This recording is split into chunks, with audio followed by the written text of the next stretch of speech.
Charlie Coyle has been traded to the Colorado Avalanche for Casey Mittelstadt, and let the retool continue. So buckle up, Bruins fans. I'm here to give you the latest info on your beloved Boston Bruins. If you've been liking my Bruins content, please leave me a like and subscribe. If you've already done so, thank you, and let's get into it. As always with my trade deadline videos, I'm going to try and keep them short so that we can just get over what the facts are and then have a conversation with it about after. So, Charlie Coyle is a fan favorite in Boston and a hometown boy, so I would think this trade is going to be hard for some in the fan base to take. Charlie Coyle was acquired by the Bruins at the trade deadline in 2019 and now has been traded at the deadline again. He's going to a very good team though in Colorado.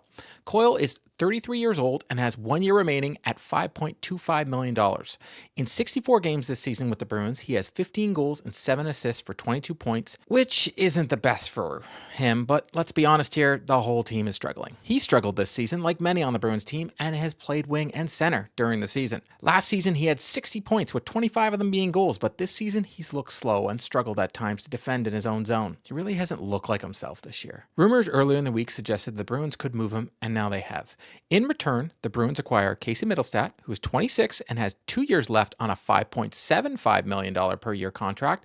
Mittelstadt, since coming to Colorado from Buffalo, hasn't played his best hockey, but when he first arrived last year, he was producing. But this season, it's a different story. In 63 games, he has 11 goals and 23 assists for 34 points. He's been terrible in his own zone, and he's been a defensive liability at times this year. Mittelstadt was the 8th pick in the 2017 NHL entry draft by Buffalo, and was praised at the time for his offensive upside. But he struggled at times in the NHL to adapt to the game. He is a project that everyone is going to tell you has a lot of upside, but for me, that remains to be seen. He's currently a middle six forward, but hopefully he can find his game in Boston and live up to the potential. We've seen it here before. Pavel Zacha is the prime example of a player that just needed a change of scenery. Mittelstadt wasn't the only player the Bruins acquired in the trade, though, because they also acquired Will Zellers, who is a highly skilled winger currently playing in the USHL. Zellers is the second leading scorer in the USHL and is heading to North Dakota next year. He will be a welcome addition to the Bruins prospect pool, which is very small. Zellers was the 7th highest rated prospect on Colorado, according to the Hockey News Future Watch. Not only did they get these two players, they also got a second round pick.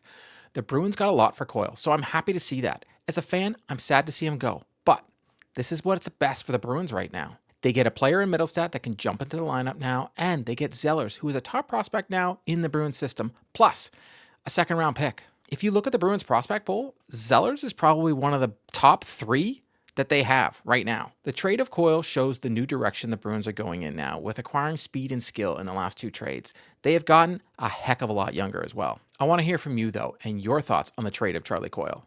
That's a wrap on today's video. To stay up to date on all the news surrounding the Boston Bruins, please subscribe and drop me a like. If news breaks surrounding the Boston Bruins, be sure to check out the channel. If you've already subscribed to the channel, thank you, and I'll see you next time.